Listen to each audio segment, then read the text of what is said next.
आप सोच रहे होंगे मैंने ये मास्क क्यों लगाया है? अरे भाई, अक्टूबर आने वाला है तो मतलब स्मोक भी आने वाली है, लेकिन आपसे बात करनी है इसलिए अभी मैं इस मास्क को उतार देता हूँ। व्यूअर्स, कुछ लोग स्मोक को बड़ा हल्का लेते हैं कि कोई बात नहीं, आंखों में जलन ही तो होती है, आंखें धो लेंगे, नज़ला खांसी होती है तो गरारे कर लेंगे। लेकिन रुकिए, ये बहुत खौफनाक चीज है, जानलेवा हद तक खौफनाक। स्मोक में सांस लेना 12 सिगरेट पीने के बराबर है। स्मोक एक ऐसी खामोश कातिल है जो धीरे धीरे मारती है।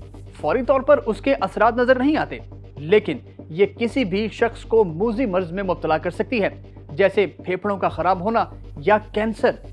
इस फिजाई आलूदगी की वजह से सालाना 70 लाख से ज्यादा लोगों की मौत हो जाती है।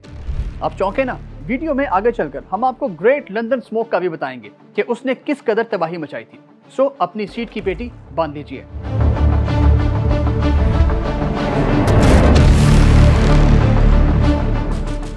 व्यूअर्स, स्मोक फिजाई आलूदगी की बदतरीन किस्म है जो फिजा में मुजरे सेहत गैसों के अखराज और हवा में मौजूद मिट्टी के ज़रात का मजमुआ है। इसको मजीद सादा कर दें तो जब धुआं और धुंध यानी फॉग मिलते हैं तो स्मोक बनती है। आमतौर पर यह धुआं सड़क पर चलने वाली ट्रांसपोर्ट, फैक्ट्रियों, भट्टों और फसलों की बाकियात जलाने से पैदा होता है। स्मोक 3 किस्म की होती है: फोटोकेमिकल स्मोक, इंडस्ट्रियल स्मोक और सल्फरस स्मोक। फोटोकेमिकल स्मोक उस वक्त बनती है जब नाइट्रोजन ऑक्साइड्स जैसे दीगर जहरीले ज़रात सूरज की रोशनी से मिलकर रिएक्ट करते हैं। इंडस्ट्रियल स्मोक इंडस्ट्री से निकलने वाला धुआं बनाता है जिसमें कई तरह के केमिकल्स होते हैं। और सल्फर स्मोक उस इंडस्ट्रियल वेस्ट की वजह से बनती है जिसमें सल्फर डाइऑक्साइड भी शामिल होता है। ये कोयले की भारी मिकदार जलाने के नतीजे में पैदा होता है। पाकिस्तान में 43% फिजाई आलूदगी ट्रांसपोर्ट के शोबे से आती है, जबकि 20 से 30% फिजाई आलूदगी इंडस्ट्रियल सेक्टर से आती है। स्मोक से फिजा इतनी आलूदा हो जाती है कि एयर क्वालिटी इंडेक्स भी हाथ जोड़ लेता है। वैसे तो दुनिया का हर शहर फिजाई आलूदगी से अटा पड़ा है, लेकिन कराची, लाहौर और दिल्ली का बेड़ा ही गर्क है। खतरनाक हद तक यहाँ की फिजा सारा साल ही आलूदा रहती है, मगर सर्दियों में बहुत शदीद हो जाती है।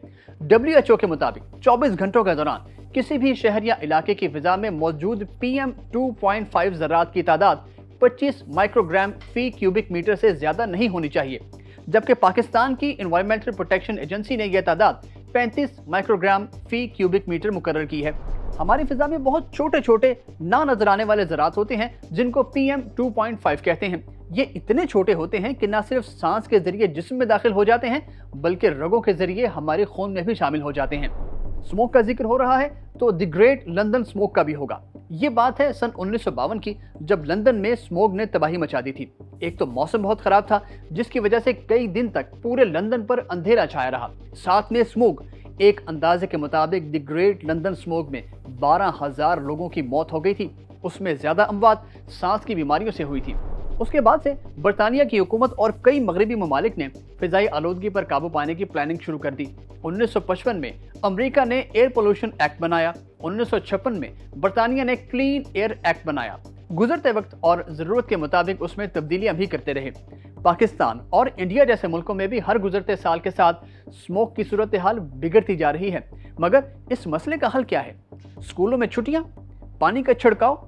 नहीं, एक मुकम्मल एक्शन प्लान चाहिए। लेकिन हमारे यहाँ हुकूमतें जल्दबाजी में पॉलिसी बनाती हैं जिसका कोई फायदा नहीं होता। मगर मुझे उम्मीद है कि इस वीडियो से आपको ज़रूर फ़ायदा पहुंचा होगा। तो फिर कीजिए लाइक और शेयर ताकि दूसरों को भी फ़ायदा पहुंचे।